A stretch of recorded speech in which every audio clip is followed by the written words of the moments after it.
otherwise, thanks to da gothic people for da good reviews. Thanks, Agan Raven. Oh yeah, BTW, I don't own Dis or the lyrics for Good Charlotte. No shit, you don't. On the night of the concert, I put on my black lace-up boots with high heels. Underneath them were ripped red fishnets, number 4. Then I put on a black leather mini dress with all this corset stuff on the back and front. I put on matching fishnet, number 5, on my arms. I straightened my hair and made it look all spiky. I felt a little depressed then, so I slit one of my wrists. Class act. Class act. I read a depressing book. Yes, I read a very depressing... You didn't feel shitty enough already. I read a depressing book called My Immortal. This is really depressing. Yeah. I read a depressing book while I waited for it to stop bleeding, and I listened to some GC. I painted my nails black and put on tons of black eyeliner. Then I put on some black lipstick. Then I realized I looked like a gothic slut and decided to stop existing. Hey, I got a question. Why is she listening to Good Charlotte if she's gonna see him later that night? She's an addict? I don't know. Let's see. Then I put on some black lipstick. I didn't put on foundation because I was pale anyway. So why did you do it those other 2 times? The logic surfaces. I drank some human blood, so I was ready to go to the concert. Do you just keep these things in a little mini fridge? I swear, they must be like CVS brand human blood. I think they did that on, like, Cow and Chicken once. I went outside. Draco was waiting there in front of his flying car, because he has a flying car now. He was wearing a Simple Plan t-shirt. They would play at the show, too. Baggy black skater pants, black nail polish, and a little eyeliner. Author's note.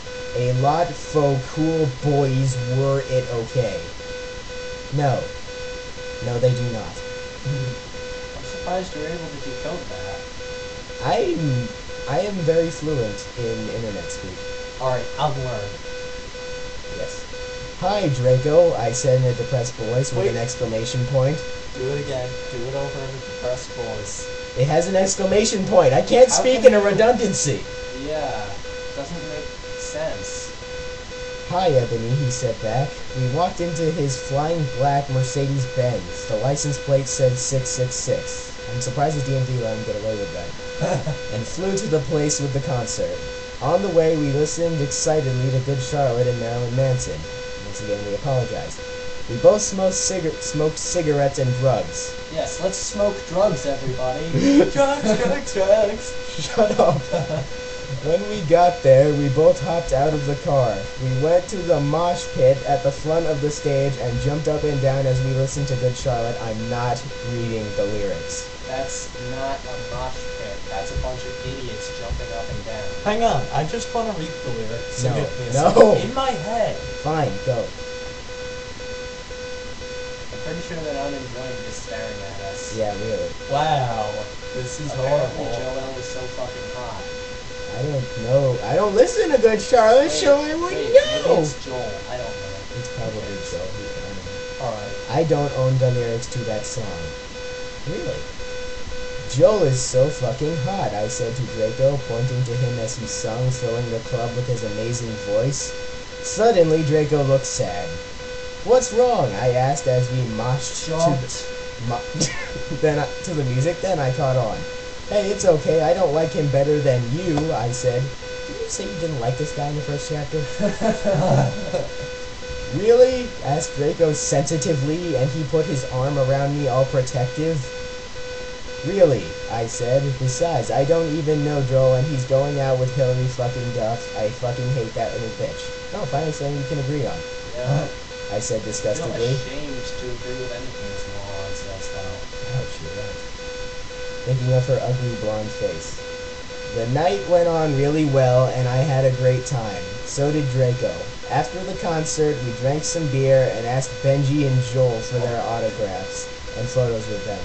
We got GC concert tees. Draco and I crawled back into the Mercedes-Benz, but Draco didn't go back into Hogwarts. Instead, he drove the car into... The Forbidden Forest! Kevin, can you just move a little closer? I'm worried that the mic's not picking it up. Can you check to see if I'm snowing too? I can't check mid-recording. Quit whining. Alright, fine. Yeah, just come a little closer if you can. If you don't think you can. Stay on that side. Alright. Okay. Chapter 4. Author's note. I said stoop flaming. Okay, Ebony's name is Envy, not Mary Sue. Okay? I'm glad we got that cleared up. Draco is so in love with her that he is acting different. They knew each other before. Okay. This is the definition of a Mary Sue. Not Mary Sue. Her name is Ebony, not her name is. Okay, Ebony's name is Envy! Draco! I shouted. What the fuck do you think you are doing? That was blunt. Draco didn't answer, but he stopped the flying car and he walked out of it. I walked out of it too, curiously. What the fucking hell? I asked angrily.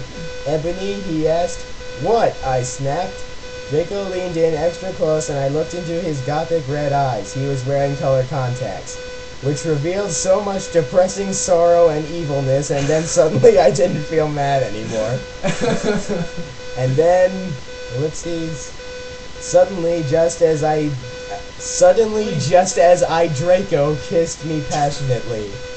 Draco climbed on top of me and we started to make out keenly against a tree. He took off my top and I took off his clothes. I even took off my bra. Then he put his stingy into my you-know-what. No, what? What is it? And we did it for the first time. That is the most awkward description of intercourse I've ever heard. Yes, it is. Oh, I screamed.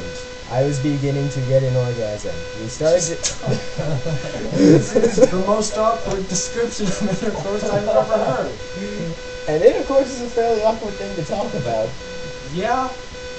We started to kiss everywhere, and my pale body became all warm. You're a vampire. Once you're dead, You don't feel warm. Or blood, for that matter. And then... What the hell are you doing, you motherfuckers? It was really ellipses. Dumbledore! Because, he says stuff like that. Chapter 5. Author's note. Stop! Flaming. If you flam, it mens a prep or a poozer. That's impossible. That the only reason Dumbledore swore is cause he had a headache. Okay. and on top of that, he was mad at them for having sex. P.S. I'm new to updating until I get 5 good revoys. Congratulations, you're an attention whore. And then a bunch of X's for the random 666 in the middle for no reason. Because that's Gothic. Of course. Dumbledore made and Draco and I follow him. He kept shouting at us angrily. You ludicrous fools, he shouted. Big words make me smart. You still spell them wrong. I started to cry tears of blood down my pallid face. Once again, big words make me smart. Draco comforted me. When we went back to the castle, Dumbledore took us to Professor Snape and Professor McGonagall, who were both looking very angry. They were having sexual intercourse in the Forbidden Forest, because there's lots of other kinds. So he yelled in a furious voice, "Why did you do such a thing, you mediocre dunces?" You mediocre dunces! Asked Professor McGonagall. "How dare you?" demanded Professor Snape with a question mark. And then Draco shrieked, "Because I love her!" Everyone was quiet. Dumbledore and Professor McGonagall still looked mad, but Professor Snape said, "Fine, very well, you may go up to your rooms." It's the power of love! Draco and I went upstairs while the teachers glared at us. "Are you okay, Ebony?" Draco asked me gently. "Yeah, I guess," I lied. Okay. I went to the girls' dorm and brushed my teeth and my hair and changed into a fashion show into a low-cut black floor-length dress with red lace all around it and black